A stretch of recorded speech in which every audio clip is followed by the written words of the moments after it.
Hey, welcome everybody to the other side of addiction. I am your host, Al Richards. Thank you for being with us today. The co-host, JD, he's running a little bit behind, so I'm sure when this airs, you'll see him kind of sneak in through the back. But we have the lovely Charity Fuller with us again today as our guest co-host. Thank you so much for having me, joining us again today. It's great having you here, and I'm looking forward to having you here on the show to share your story here in just a couple of weeks, right? Coming up soon. Coming up real soon. It's going to be here before we know it. I can't believe it's September already. So we got a really, really good show for you guys today. So a little over, 2 months ago, we had a guest on our show that spoke about her husband's sex addiction, and she brought up the word enmeshment. And it's taken me that long to learn how to pronounce that name, because anything that's different I have a hard time pronouncing. But a few people reached out and they said, hey, we would like to know a lot more about that. You yourself, Charity, as you said before the show, has been studying on that. And I learned a little bit from our guest, but I thought it'd be really cool to have somebody that specializes in it and knows exactly and helps people. So we have Jon Taylor with us today from White Pine Recovery. Jon, thank you so much for taking time out of your very, very busy schedule to be with us. Thanks for having me, Brad. I'm looking forward to this. Oh, absolutely. And I'm Al, by the way. Brad's the producer. Al, sorry. No, don't be sorry. I'm looking at the corner of the Zoom screen. Well, I guess I could say I've gone by worse, but Brad's not a bad name at all. So we love Brad because he does so much here for us. But just to share a little bit about Jon. Okay, let's see where I should start. So Jon is the owner at White Pine Recovery, an outpatient sexual addiction treatment center near Salt Lake City, Utah. Jon specializes in and has extensive training in sexual addiction, relationship issues, and issues related to the treatment of complex trauma. That's definitely one we got to talk about. In addition to weekly work with individuals and couples, Jon is a proud facilitator of the Ken Adams Mother-Enmeshed Men workshop. Did I say that right? Because that was a tongue twister for me. Mother-Enmeshed Men. Mother-Enmeshed Men. Dr. Adams is the guy who literally wrote the book on what Mother-Enmeshment is, and especially how it relates to addiction. So we'll talk a little bit more about why this is not just interesting for everybody, but it's pertinent for a lot of people in recovery. Okay. Yeah, definitely. Let's touch on that. So Jon also works with men and couples who are learning to separate from relationships that overwhelm with obligation and guilt, and to connect with the relationships they choose to be a part of. I like how you put the word guilt in there, because I think the majority of us beat ourselves up with some type of guilt in one way or another. Mm-hmm. Yeah, I think it's one of the most toxic elements of relationships, and it's certainly something that as I work with individuals in recovery, and even through my own personal experience, it's really become something that I've had to become very, very aware of how guilt operates. Because usually when a commitment or a relationship starts in guilt, it usually ends in misery for one or both parties. And when it comes to the issue of enmeshment, that's kind of the backbone for most enmeshed people. The compass point in their relationships is guilt and obligation instead of love. So when we work with these Mother-Enmeshed Men, our goal isn't to get them to amputate their relationships. It's to change the compass point, to let them set the terms. What I give, I get out of love. I give out of abundance. I give out of what I have, rather than I have to give, I'm obligated. So-and-so would be upset or heartbroken, or I'd let so-and-so down if I didn't. One of the, I guess I'll start a little personally. My professional life and my personal life, they came from the same place. So when it comes to addiction recovery, I've been in recovery for over 18 years, been sober for about 16. And it was really when I was in the early days of my recovery that I set my sights on becoming an addiction therapist and helping people on the same path that I'm on. So I was able to get sober, in the first couple years of recovery, but I always struggled emotionally. One of the biggest complaints I'd get from my now wife of almost 14 years was, "You're here, but you're not here. You're really great at so many things, but why does it feel sometimes like I can't quite get in with you?" And the truth was, behind the scenes, I was saying, "That's exactly where I want you. Too close is too much for me." Hmm. When I was about 3 years into my career, I started a certification as a certified sex addiction therapist. Certified sex addiction therapist, and one of the trainers through the International Institute of Trauma and Addiction Professionals was Dr. Adams. And so I took classes from him. He was my supervisor for a while. And it wasn't until I heard him speak at a conference. He was speaking about Mother-Enmeshment. And he used a word he used a word, and then he described, this is when one child in a family becomes the parentified spouse of another child who's been parentified. So in essence, when parents can't function in a family, oftentimes a child in the family will kind of be put into a parent role. And oftentimes that child, because parenthood is a big job, Right. especially for a child, that parentified child will deputize other children in the family to take on those parental roles. And my mind blanked out when he mentioned that as a phenomenon, because what I felt was, that's what happened to me. And that whole, like, too much responsibility, too fast, not an option to say no, caretaking parents rather than being taken care of, that was a really big ingredient why my wife would complain, "You're here, but you're not here. I can't get close to you." That's exactly what I was terrified of, was being engulfed and overcome by somebody else's need, because I knew that well in childhood. Hmm. So I continued my work as a CSAT, and a few years ago, Dr. Adams gave me the opportunity to come to one of his enmeshment workshops and to see how it works. And I was blown away, not only by the effectiveness of the work that Dr. Adams has done over decades, but I was also blown away by the resonance with me, as he worked with these men around starting in guilt and obligation all the time, saying yes when they meant no, and then running into, you could call it a comedy of errors, but there's nothing funny about it. That stress that you run into when you overcommit and you feel like the only option is to disappoint everybody and to betray myself. I was blown away by the emotional resonance there. So I got back into individual therapy, and I started working on those feelings of guilt and obligation, now with this North Star, this guidance of, this is what this is about, and this is what I got to do with it. And I learned how to set boundaries. I learned how to show up for myself. I learned how to take care of my inner child. And I learned how to be separate and still love my parents, which was a huge freedom. I felt like I had to take care of them and be their good little boy, rather than be who I was and have an adult to an adult relationship with them. Yeah. It's no surprise when you say, Al, you had this mentioned just briefly on a previous show, and you had people ask, "Tell me more about that." One of the things we do in the workshop is we'll show clips from TV shows and movies illustrating different parts of enmeshment. And once you're tuned into this, you realize that this is something that just about every human knows intimately.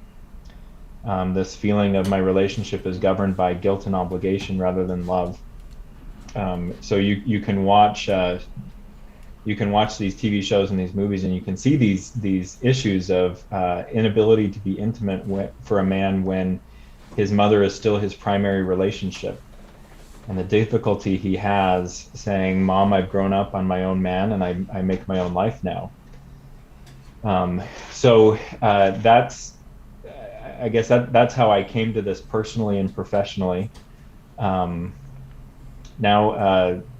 I guess we'll probably want to talk a little bit about how people run into this, what it is, and Yeah, because I mean, a lot of stuff that you just shared, even when you were talking about, trying to remember the term, how you used it, but a child kind of taking on that parent role. So our co-host JD, who just made it to the studio, I'm glad you made it here safely. I know you were. Sorry, I know playing Indy 500 from southern Utah County. So, but thank you for making it here safe. But you know, JD had that in his life where he had a lot of addiction with his mother and his dad and siblings, and he's the one that chose to stay away from that. But he had to step in as both parents in a way to kind of take care of his siblings. And Charity and I, we were talking before the show about what's been going on in our life, and you and I both were sharing things that's gone on with our parents. Yes, similar but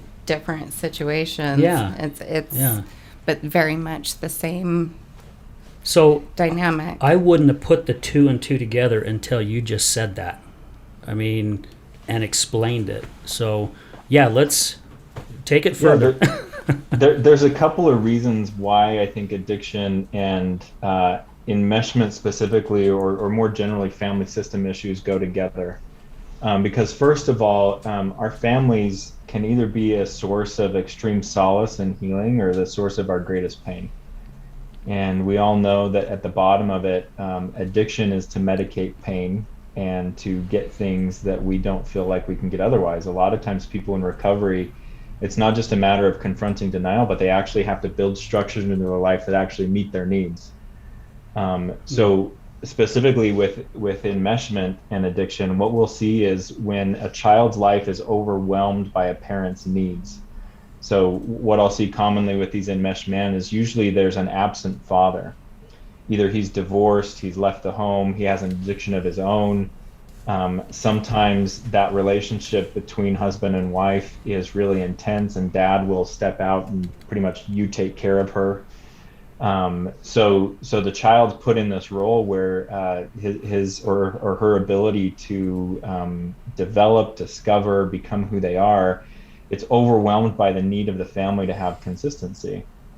So a lot of times these parents will use their children as emotional support, which is inappropriate because kids can't solve adult problems. It's supposed to work the other way. The adults are supposed to be anxiously focused on the children, meeting their needs, anticipating what they need, not the other way around.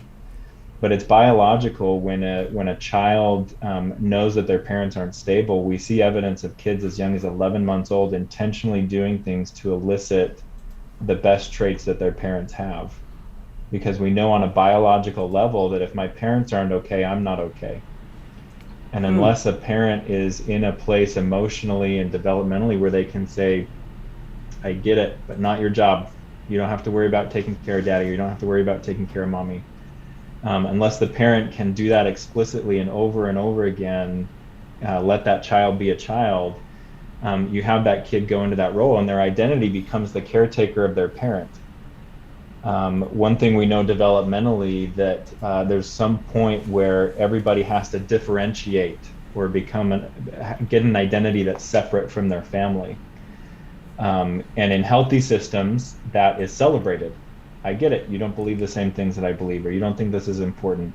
Even while this is scaring me to death, why don't you go explore, or I'll even explore with you. Let's figure you out. Let you be you.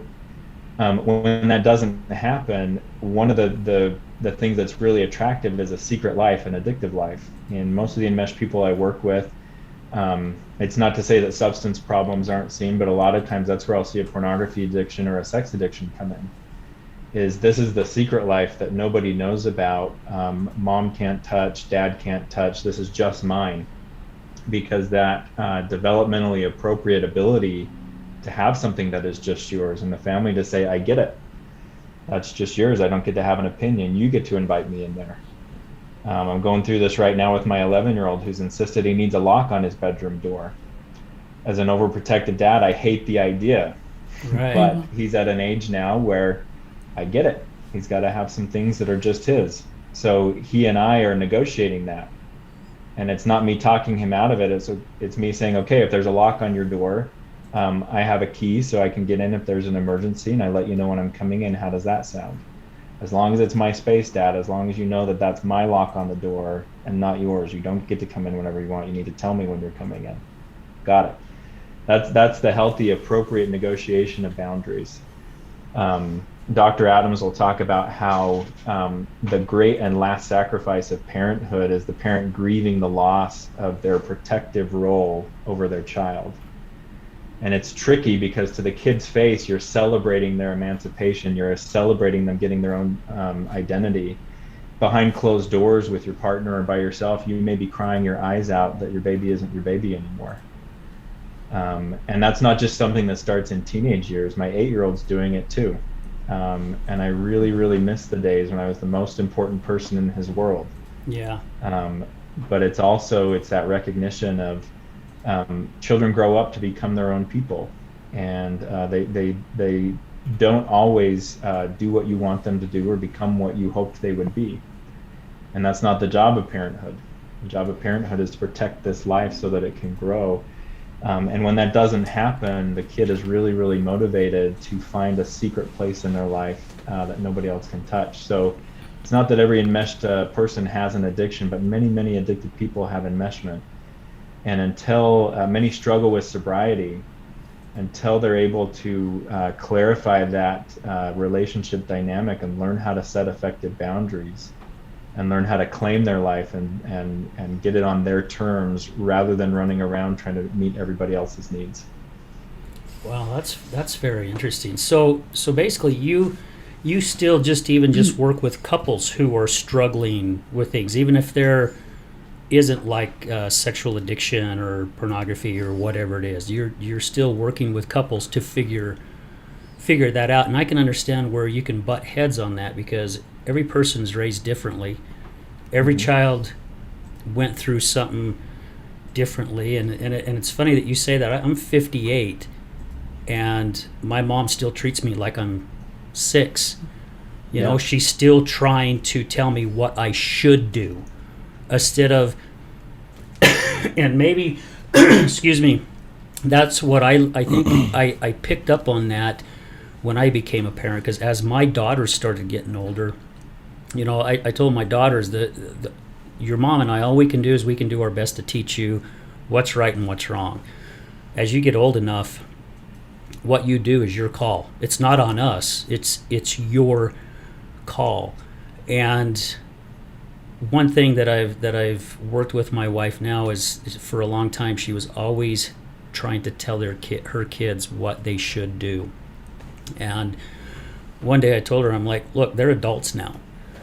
You know, don't give them a suggestion unless they ask for it, because they're just going to fight you on it. Because I did that a lot with my mom, and my wife now actually is the one that picked it out, and she goes, she's just being a mom, and this is how she's always going to be. Just go with it.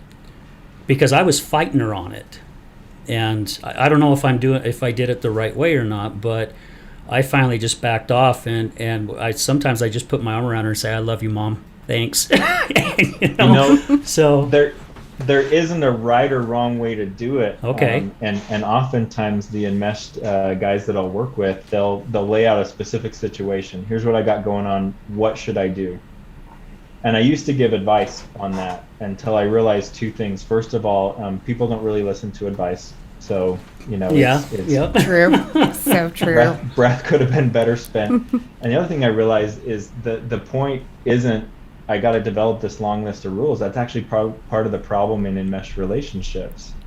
Is inside of me, I have this list of expectations and rules I'm supposed to meet, and now I'm overcome with guilt and anxiety when I don't, or I don't. Sometimes I don't know where the goalpost is, because I'm watching you to see if you're happy with me, rather than me being able to act out of integrity. So it's not a right or wrong behavior. Is your compass point guilt and obligation, or is your compass point love? With the enmeshed folks I work with, there are some things that some guys determine, I have to confront this directly with my mother. I'm not lending you any more money. Or I'll come when I feel like I can come and I can be there. Or you need to call somebody else to help you with this. I'm not your personal handyman. Those are all really common things that I'll see that relationship where there's too much leaning, too much expectation. Um, I see some people handle it with direct boundaries. Some people, what it is that, like you're talking about, this is who my parent is. And rather than me take that on and fight that, I'm not going to take up that role. When mom treats me like a little boy, I'm going to maintain my man space. I'm going to maintain my grown up space and not play into that. I can either let her know directly that I'm not playing into that, or I can hold the boundary within myself and do it. So it's really making sure that compass point of what you're doing is not guilt and obligation, because when you come from a place of guilt and obligation, especially in a relationship with your parent, the number one person who will suffer is your spouse. Because you'll spend your time and your energy again managing this parent's reaction or your boss's reaction. However, when you get home and you're ready to decompress, all of those boundaries that you needed to place, all of those things you needed to say, that energy is going to come out on your spouse. So a lot of the guys that I work with, I'll tell them conflict is inevitable in your relationships.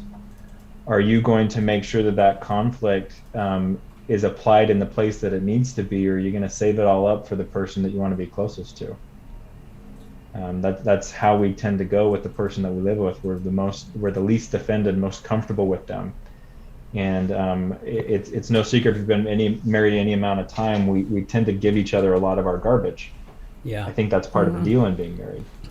Well, it's the fine print on the marriage certificate. Right. Actually, Stan Tatkin, who's the founder of the PACT Institute, the Psychobiological Approach to Couples Therapy, in his book, which one is it? I have the cover in my head. I can't remember the name now, but he rewrites marriage vows. And instead of that, in sickness and health, death do you part, it starts with, you're now my pain in the butt. I'm responsible for all your hurts, past and present, whether I caused them or not. Oh my gosh. Because that really is more of the agreement we have with a spouse. Yeah. We're really here to help each other heal from the past, even the past that we weren't a part of. We're here to create a relationship that actually works and is better for both of us. And for a lot of the mother-enmeshed men that I work with, that's hard for them to do because their mother, either literally or figuratively, psychically, is still right in the middle of their relationship. A lot of these enmeshed guys will say, I could never date anyone who is good enough for my mom. And that's not just a protective parent, that's also a parent who is anticipating the loss of her partner. Well, if you go and have another number one, if you go and get married, where does that leave me? I've relied on you. Yeah. And so for the child, it's not as easy as saying, yep, I'm grown up, I'm out. There is that there's that loving, there's that caretaking for a parent that we all do naturally. But when both parties have a hard time recognizing it's time to let go, this is what would be good, it's time for you to launch from the nest, there's a lot of distress that comes out down the road there. Man, this is some really good stuff. I mean, I've got flashbacks going through my head of things that you're saying, even in my own relationship, stuff that you're talking about. It's like, oh yeah, there's one. Okay, there's one. There's another one.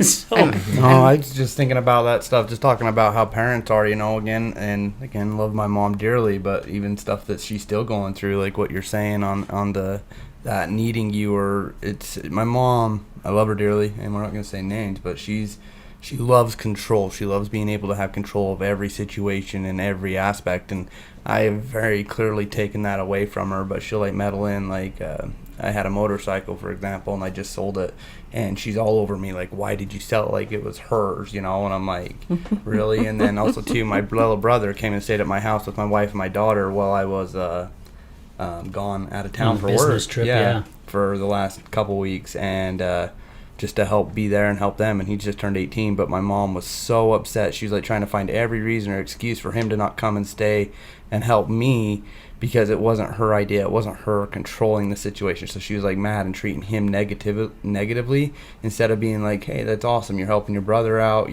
anything like that. It was because it wasn't her that did it. It's a control situation. She's always like that. She's gotta have her hands on everything. And I mean, I've clearly cut her hands off, so she doesn't like that she can't do that with me.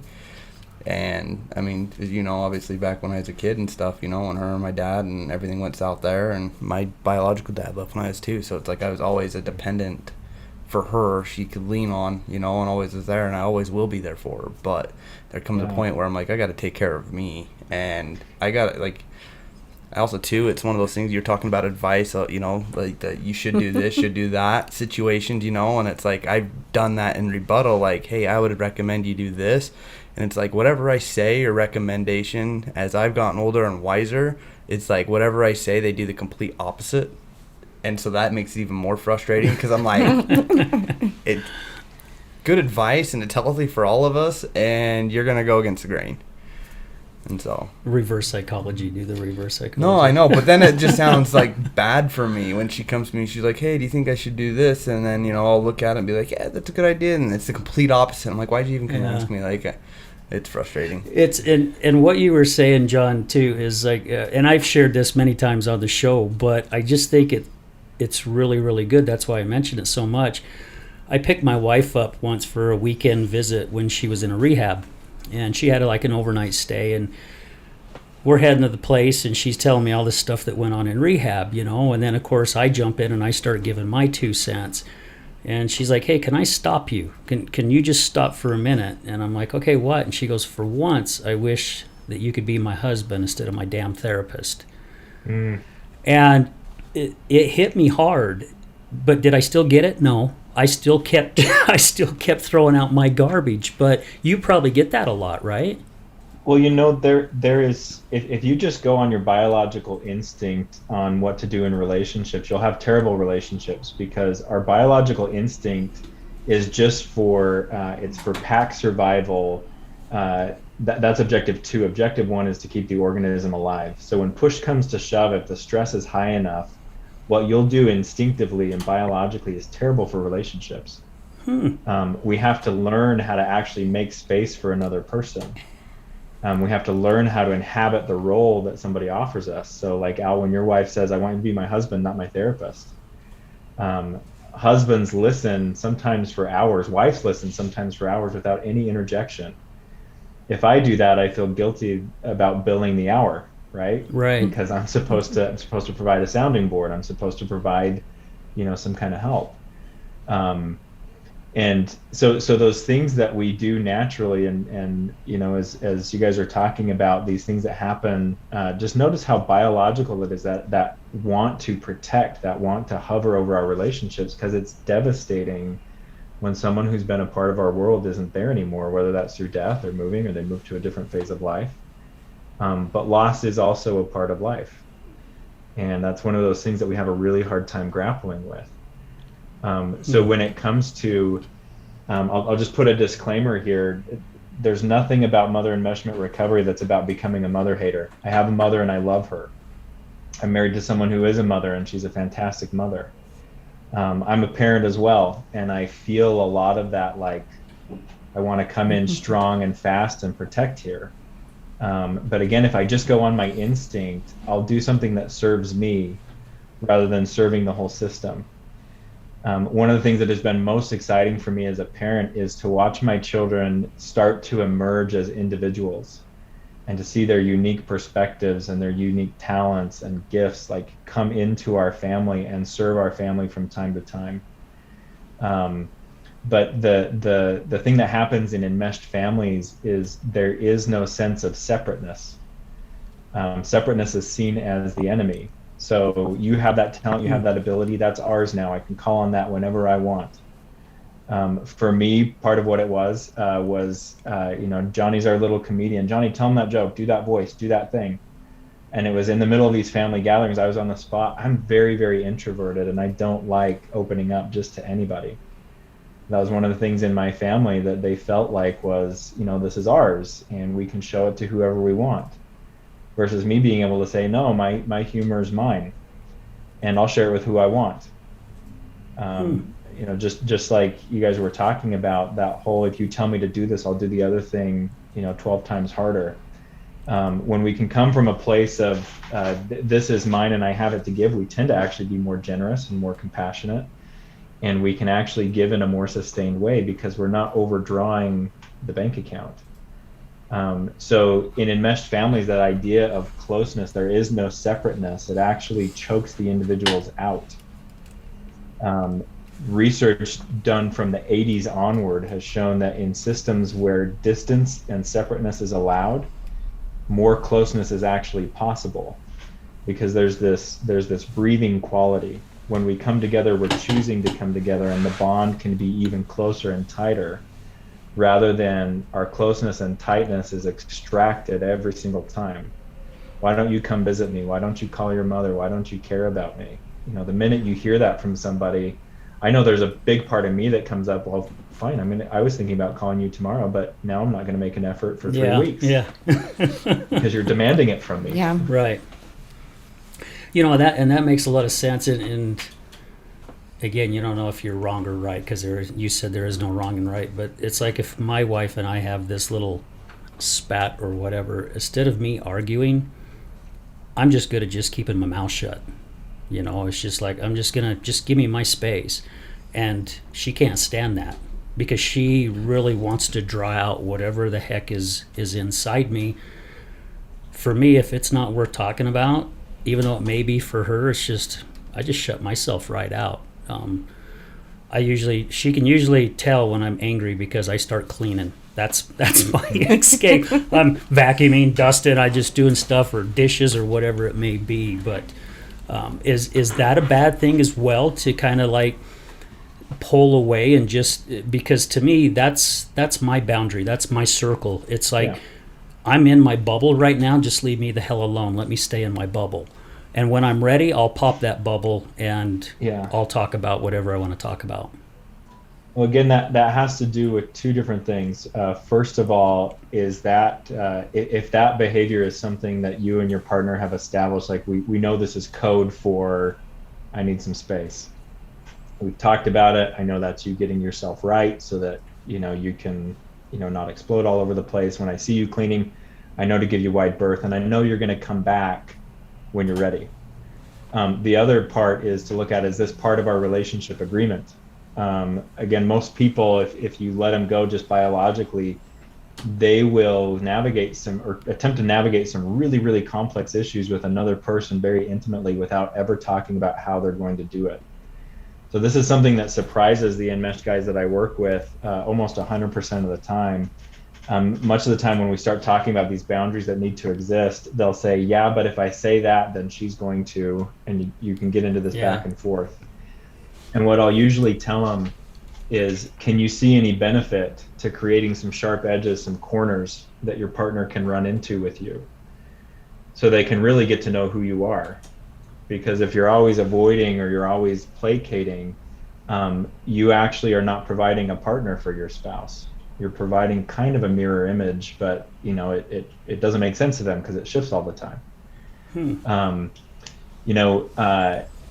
A couple of Dr. Adams tells the story, a couple of people that he had in the workshop in weeks after he was doing a consultation with them and their spouse, and back to back, both of these people, without talking to each other, the wife said, he came back from the workshop and we had the best sex of our marriage. And that's not the focus of the workshop. And he said, well, what do you think happened? And she said, both women in this case said, well, he has an opinion now. He tells me what he feels. He tells me what he thinks. And both of them said, that's exciting to me because now I feel like I have a partner. I don't want you to be the same as me all the time. Even if what you tell me is difficult for me, I would rather know exactly where you're at because you tell me than have to guess. Because here's another biological downfall in relationships. In the absence of information, our brains will make up the worst possible explanation of that. So even being able to... What was that, Cherry? So many stories get made up. Yeah. Even as I look at the guys that I work with, when they work on boundaries with their mother, the ones who do that explicitly, they'll discover that there's a lot of that. Well, we never talked about this. I didn't know you didn't like me calling you by your childhood nickname anymore. I didn't know you felt overwhelmed by how often I was inviting you over for dinner. Of course, I love to see you, but if you're showing up and you're angry because of that, I'll cut down on the frequency, or you let me know when you want to come. Yeah. That idea of I can have some sharp edges and I can disappoint you sometimes, or you make a request and I say, I'm sorry, I'm not in a place to do that. Short term, it can be really stressful. Long term, it actually shows partners more of each other. I tell you the truth, even if it's hard for you, because my job isn't to protect you, it's to be honest with you, it's to be here with you. Even if here means I'm going to go do my own thing for a while because I'm really overwhelmed and the last thing I want is to talk to you right now. But I'll get ready to talk to you. I do want to share that with you. I'm just not ready right now. Wow. This is some really good information. I like this, where this is going. So we're going to stop for a real quick break. Charity, I know you have a lot of questions because you talked to Jon about right before we started, and you're like, yeah, I've got some questions on some things. And he's like, bring it on. So, and I'm sure there's some stuff JD has as well. So stay tuned, guys. We're going to stop for a real quick break, but we will be right back.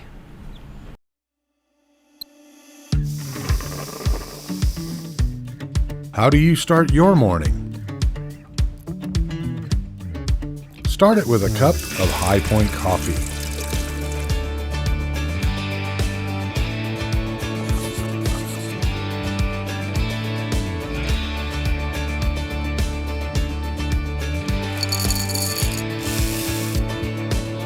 Because no matter where you go or what you do,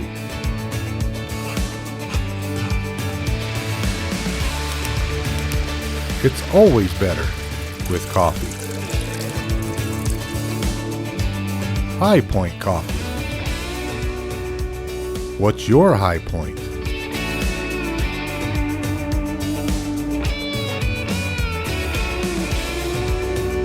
Located on the corner of 7800 South and Redwood Road in West Jordan.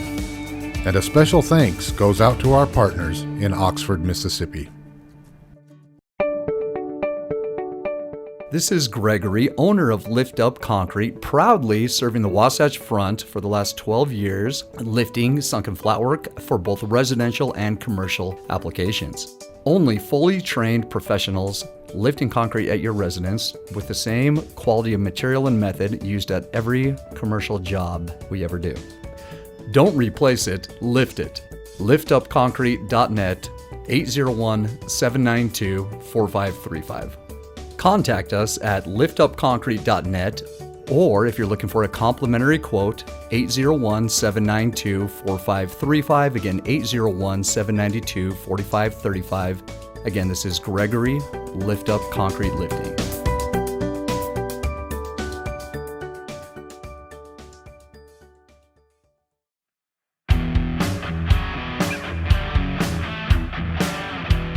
Hello, my friends. This is Brad Neufeld, and I want to thank you for tuning in to the Resilience Talk Network. You can listen to my show, Resilience, every morning, Monday through Friday at 8 a.m. Mountain Standard Time. On my show, we will be discussing what it takes for you to overcome the day-to-day challenges that all of us face in life, as well as some of the devastating ones that may lead us to feelings of hopelessness and despair. It's my goal to provide you with the tools and skills that you need to overcome anything that is thrown your way. To find out more about my show, visit our website at www.resiliencetalk.com. That's www.resiliencetalk.com. And as always, until we meet again, go for everything that you want in life and make it happen.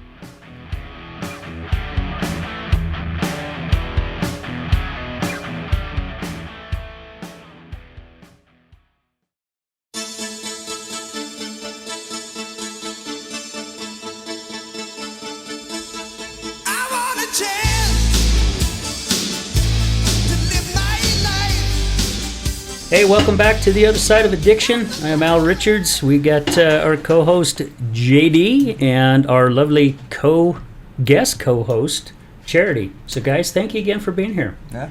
Thank Great. you. And we have had, I'm going to just go ahead and use the word, phenomenal guest today. Jon, you have shared some really, really good information Jon is with White Pine Recovery.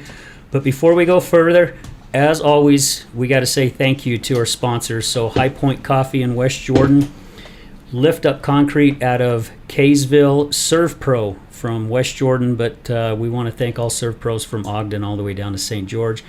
We also have USARA, Utah Support Advocates for Recovery Awareness, and we're really excited to be working with them next weekend. They gave us a booth for Sober Days next Saturday on the 11th, so I'm really looking forward to being a part of that.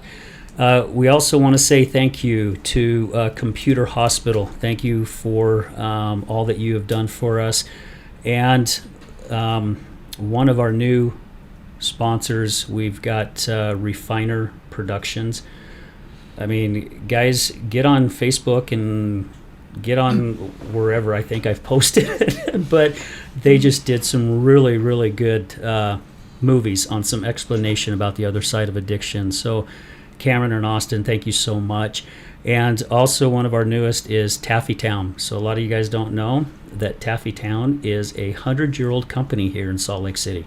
That's cool. Yeah, can you believe they've been around that long? 100 years. And Wild. they have great taffy. So yeah, one day we went to their open house for their new facility, and they just gave us bags, and they had barrels after barrels after barrels of taffy. So we loaded up. I walked out, it looked like all my pants were full of marbles and carrying plastic bags. So Do they still give the tours? they every once in a while, I think they do. I think since COVID hit, they've really pulled They've back pulled on back. that. But yeah. So guys, thank you so much for your love and your kindness and your support and believing in what we are doing here. I was actually in tears a little earlier. I was getting some messages from people that were texting. Just Charity had me in tears last night with a message that she sent from watching one of the videos. We couldn't do this without all you guys, and we couldn't do it without Brad and Resilience Talk Network and our incredible guests that we have on this show all the time that come out and just show a lot of guts by sharing their stories, because some of them have been really deep. But as everybody agrees, we're here to get the word out. It's time we get the word out. It's time we stop holding this back and we get people to realize what it's like having an addiction. It doesn't matter what kind of addiction it is. It's still an addiction. So thank you to everybody. All right, Jon, we don't want to take up a lot of time because we know you got a place to run. But the information that you shared the first part, I mean, really, I can't wait to even go back to listen to this and start taking a ton of notes, because this is stuff that can help you with every single day life, as you're saying. You don't need to have an addiction or whatever to come to you. Just have issues to build a better relationship and a stronger relationship, just not with your spouse or loved one, but also with yourself at White Pine, right? I mean, Yeah. people come to you with all kinds of different things on wanting to become better, you know. So Charity, I know you had a lot of questions before. Jon, did you have something else you wanna go discuss? Or I could talk endlessly for hours. Your questions will do a good job at focusing me. So Okay, so Charity, are you ready? I know you've got some questions. So As I'm on my own journey and my own healing, as you know, we talked about earlier, how I discovered, I've got some enmeshment going on here, and I realized that created this really codependent pattern for me. And, the awareness that I had zero boundaries, the boundaries pretty much don't exist within my own system. And so my curiosity for you is if you could touch a little bit more on the codependency, the freeze, the fawn response that can develop as a result of this. Because for me, there's a really strong freeze and fawn response that I'm working my way out of, and learning it's okay to use my voice, it's okay to talk, and it's okay to say no, and it's okay to be my own person. So how would you say that you work with individuals to help them work out of that freeze? Yeah, there's two main tracks that I work with individuals, and one of them is the enmeshment workshops that we run. Currently, we have workshops for enmeshed men, enmeshed women, and couples who are facing enmeshment issues. And in the workshop, the way that we work through that freeze response is we provide a ritual space that helps the individuals who show up to feel what it's like to be emancipated, body, mind, and spirit from these obligatory relationships. So to really experience themselves in their own space and in their own time, and then to make decisions from there. A lot of times, folks will freeze in the face of these kind of, we call them guilt and obligation binds. They'll freeze in the face of that because in their head they're making millions of calculations a second about what happens if I say no here, or what happens if I don't come through. And it can go all the way back to childhood. Well, if I don't sit and listen to my parent complain about my other parent, who is my parent going to go to? They're going to be lonely, they're going to be hurt, they're going to be angry, they're going to be withdrawn. I don't have a parent anymore. The calculation could go to here and now. How mad am I going to make you? And is this going to be the last straw for you? Or are you going to tell me I don't do enough for you, I'm not good enough for you, and you're gone? So in the workshops, we work with the men and the women to physiologically feel outside of that obligation, or to make a choice from there. So some of the things that I'll tell the enmeshed guys that I work with, some phrases you need in your back pocket is, let me think about that, or that's not going to work for me, or I'll get back to you. Just creating some space to where you can really get in touch with what you have to give, what your thoughts are, what your feelings are on the request, so that you can really give a yes that means yes, or a no that means no, but you don't get the wires crossed. You don't say yes when you mean no, or no when you mean yes. When I work with people individually, it's a little more of a long term. The workshops are really powerful at helping people break free and get a taste of that, but to sustain that, it's like any other kind of complex trauma treatment. You have to go back through and identify, what are the triggers, how do I respond, what's that connected to. I work somatically with people, meaning we work in their body. I've had clients that I work with that a big part of the breaking free is I help them inhabit something in their body that doesn't feel like this small child who's overwhelmed with the situation, but they really feel their own age. I am an EMDR practitioner. It's a trauma treatment mode. Sometimes I'll use EMDR to help target some of those stuck feelings. We'll do some role plays. Could you imagine yourself saying to your mother, hey, I'll call you when I'm ready to talk. Please don't call me. Or have somebody else come and help you with that. I'm not available. And we'll role play. Okay, what came up there? I feel incredibly guilty. I feel sad. I think I just, put a knife in her heart. One of the reasons why those terrible, complex trauma feelings stay for a long time is because we don't ever fully process them. We start to feel it and then we move into avoidance because it's so overwhelming. So one of the things I help people do is stay with the feeling now so that they can process it, so they can actually face it. They can make it part of a bigger picture, instead of something that when it comes up, this is too much for me, I can't go there. It's much like, in addiction recovery, you get to a point after you establish some sobriety where you have to start facing your feelings. And it's not just a toughening thing. It's those feelings have been stuck for a long time and you've been using your addiction to take care of those. Let's teach you how to actually face and take care of those feelings rather than keep putting them off or ignoring them. I can definitely appreciate that, because that was definitely part of my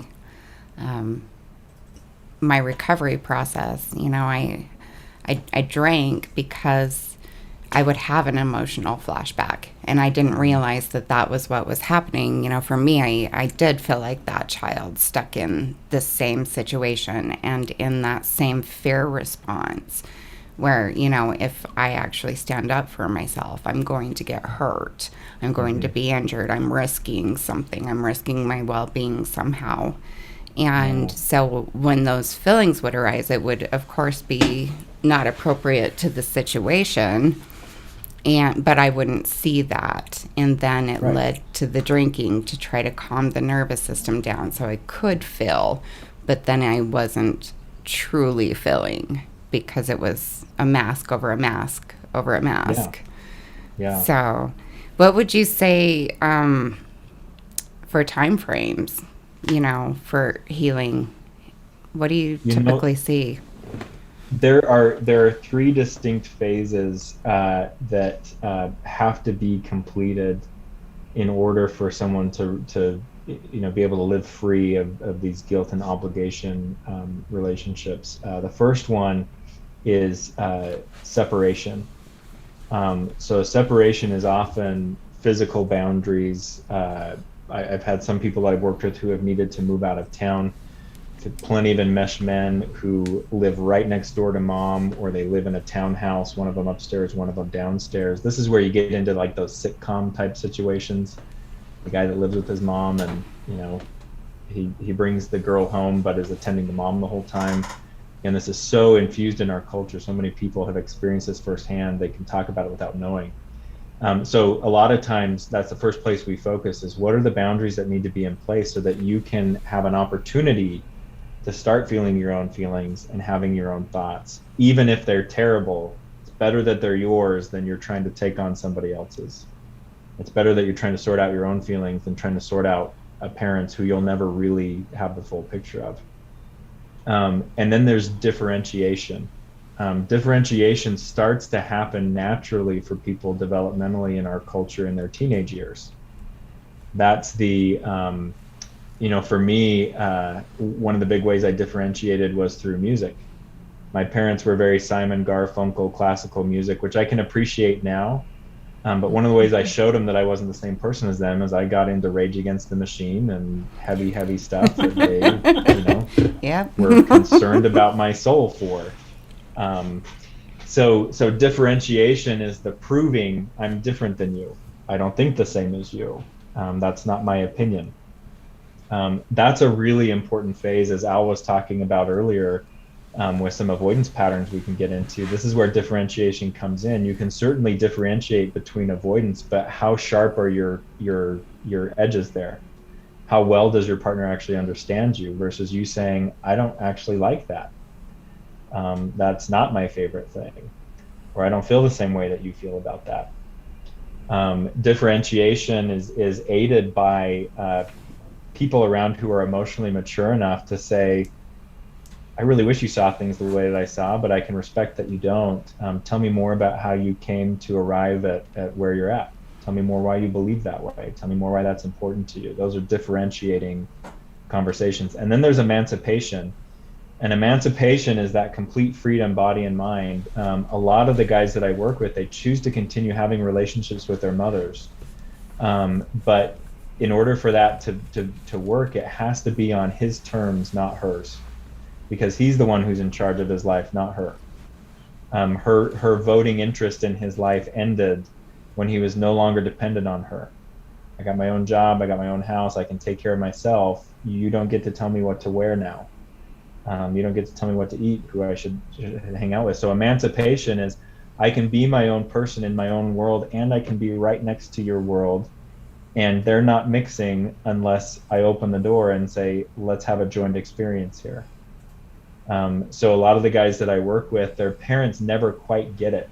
And the emancipated guys can know how much energy and bandwidth they have to be around that. And when they're around that, it doesn't get them down, or they know when to leave.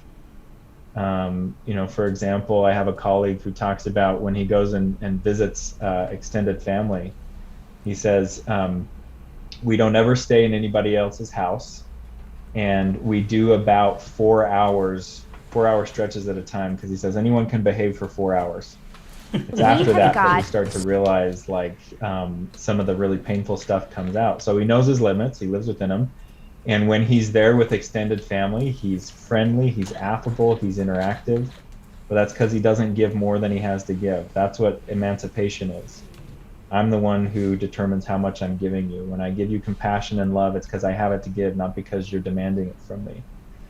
So those are the three phases. And as far as timeline goes, some people can do that very, very quickly because they're ready for it and they have the support structures in place. I always tell the enmeshed guys that I'm working with, this is going to be a lot like any addictions that you face. You're always going to be in recovery from this.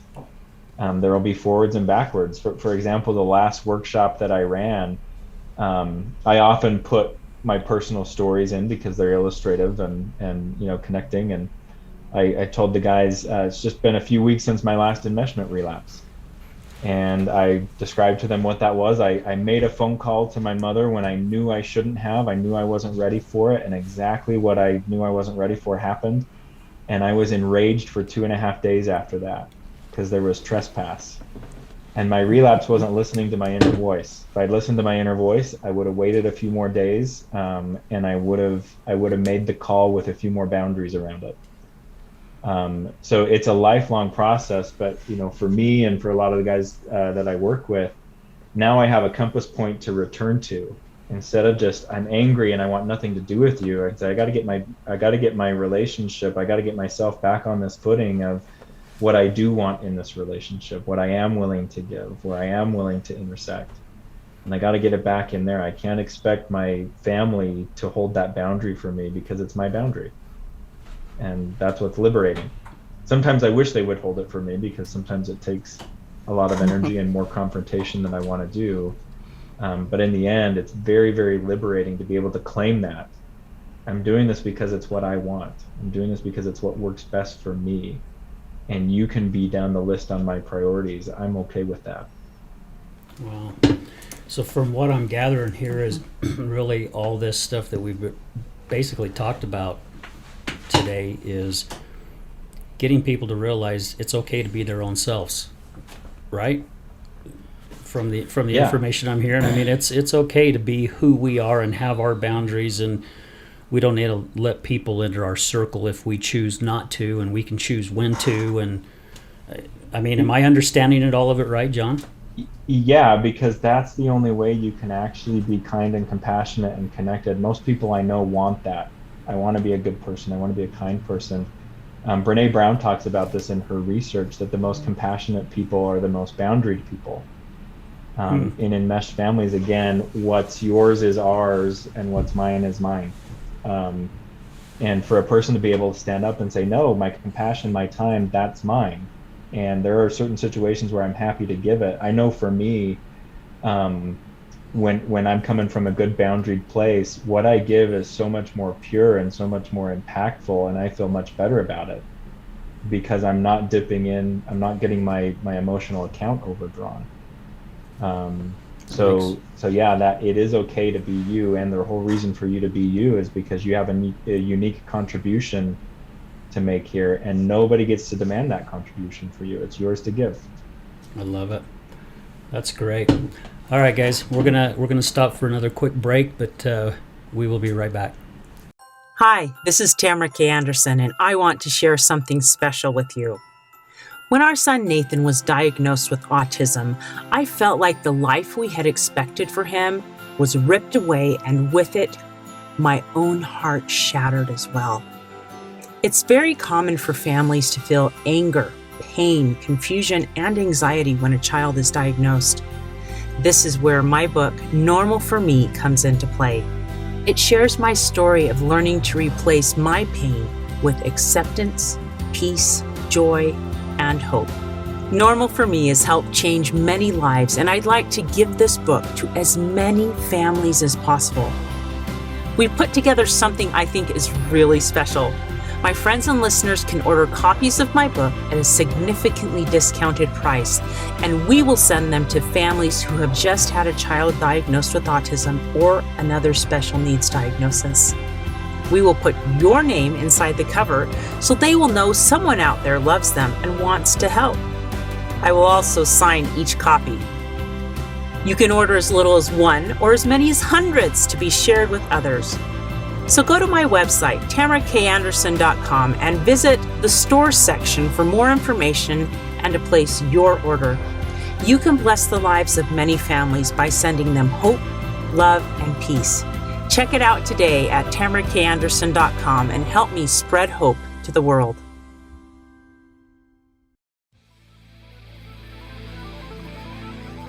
Welcome to the Resilience Talk Network. My name is Jay Walter, and I'm the host of Rebuilding. Heard every weekday night from 6 to 7 p.m. You can listen in and learn how to face your fears, overcome obstacles, and make dreams a reality. So listen every weekday night from 6 to 7 p.m. right here on the Resilience Talk Network.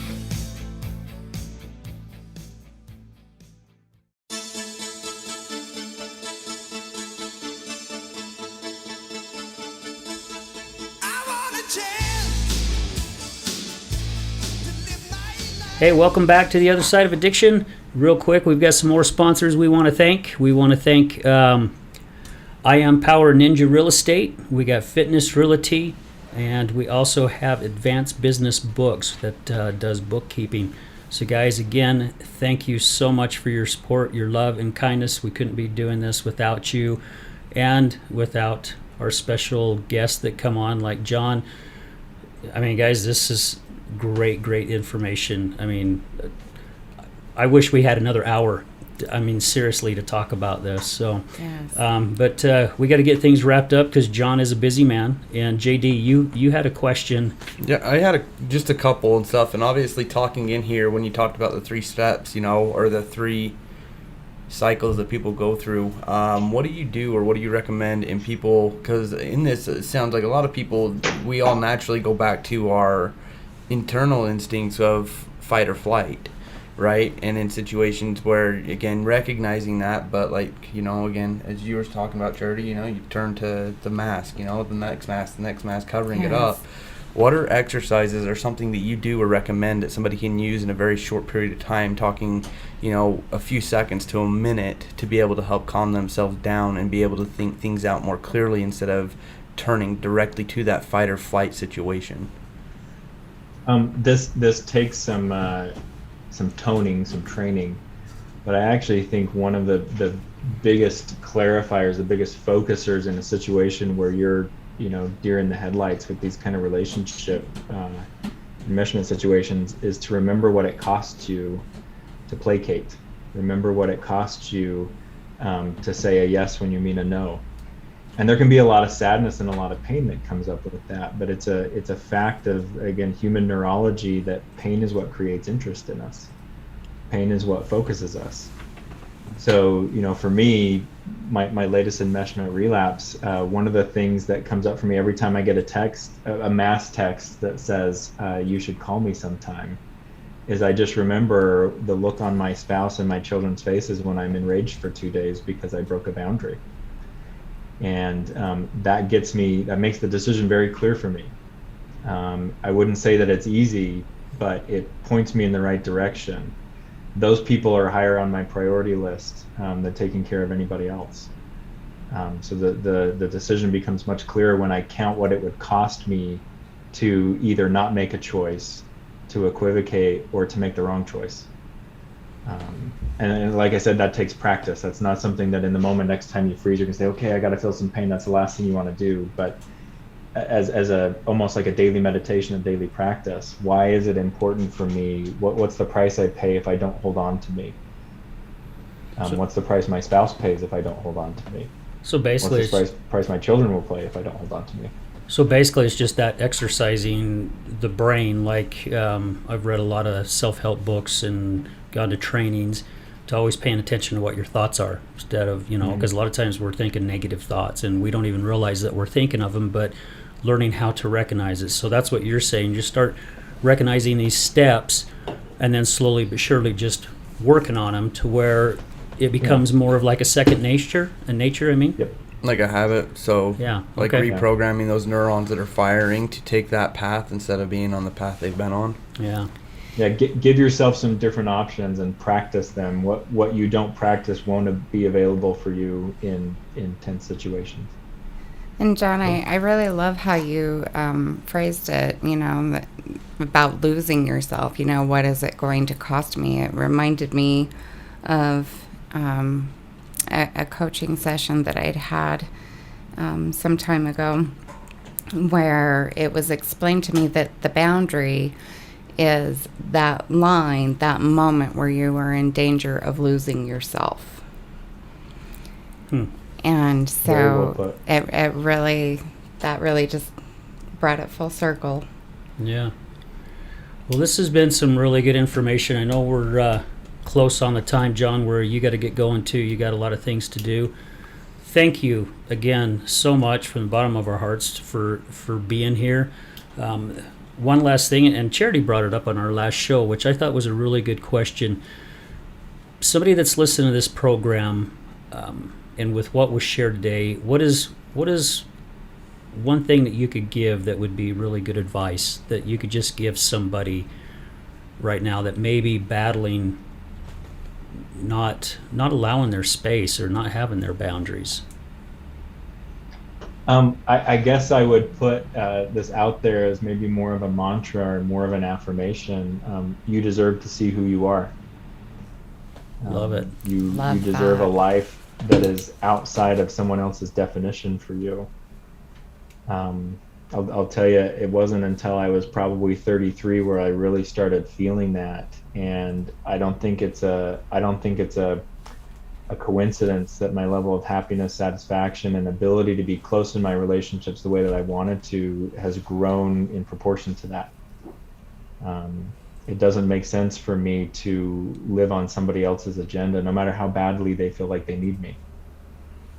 What makes sense for me is to cultivate who I am and what I have, and then give that. And again, I really do believe in giving and being charitable and helping, but doing that from a position where I'm not emotionally bankrupt and I'm not depleting myself to the point of no return in order to do that. So I've really appreciated the opportunity to be on today. If you have further questions or want to know more, you can visit overcomingenmeshment.com. This is Dr. Adams' website. I'm part of his faculty and doing enmeshment workshops. There's lots of videos and articles where you can learn more. He's got a couple of books. One of them is When He's Married to Mom, and the other one is Silently Seduced. Both of them are about enmeshment, or in Silently Seduced, he calls it covert incest, that too close quality that really takes over the child's identity. If this at all sounds like what I've talked about, please pick up the books. There's sanity, there's healing to be had, and you don't have to amputate people you love in order to do it. That's the thing I love most about his work and the work we do with the Overcoming Enmeshment workshops is you can break free and still love your parent. You can have good boundaries and still have a good relationship. They're not mutually exclusive despite what you may have learned. And you really do deserve to experience yourself free from guilt and obligation on your own terms. I love it. Now, you are located, if somebody just wanted to get a hold of you, or come and visit, can they come and visit your facility? When I'm here, I'm with clients, so it's best to get an appointment. But okay. My practice is in Kaysville, Utah. My website is whitepinerecovery.com. Right now, I'm taking clients who struggle with enmeshment and couples who are healing from infidelity and addiction. And there's always enmeshment and family issues involved with that. So those are the things that I do well and I'm offering right now. And I'm, of course, as part of my giving back from a recovery place, I help people all the time find therapists and help that will be a good fit for them. So if I'm not able to help you, I can point you in the direction of somebody that can. Cool. Well, John, thank you again for taking time out of your busy schedule to be with us. I'm very, very grateful for your time and for the information that you shared. It was some really, really good information. And to the co-hosts and guest co-hosts, again, thank you guys for being here. Great questions. I mean, you guys had some really good questions, things that I would have never thought of. So I'm glad that you guys were here. If I can, really quick, before you leave, John, I know you got to go. Just one last question. In seeing that you've been able to accomplish these steps and recognize them and you help other people in your own personal life, do you feel like not only did it help with your relationships with your marriage or your family and that, but did you also see that it helped open doors for yourself to be who you are, to move into a direction of accomplishing more in your life and more success? Yeah, because you know, so dumb example, but my kids and I play Minecraft together. They really like it. I admittedly like it. We spend some time doing it, and every now and then, you know, somebody will get an idea. You know, let's do this build or let's do this project, and that's where it leads to the biggest fights for us, because somebody is trying to dictate and explain to somebody, no, this is what I want you to do. No, do it this way. It's really hard to live on somebody else's agenda. It's really hard to fulfill somebody else's dream for you. So I would say, JD, absolutely, when you're able to break free, I would say, depending on how you define success, it definitely falls under my definition of success. I've had more success, more momentum, more fulfillment in my life, because I'm finally on an agenda that I understand. It makes sense to me. I'm not trying to fix somebody else's life through my own. Yeah. Awesome. Thank Well, you I for having appreciate- me. This was really fun. Oh, Yeah. Thank you. You Thank bet. you. Yep. Thank you, John. Greatly appreciate it. And thank you, Brad and Resilience Talk Network, for all that you do. So as we do every week, we'll leave you with this. Addiction is giving up everything for one thing. Recovery is giving up one thing for everything. Thank you, guys. Appreciate it.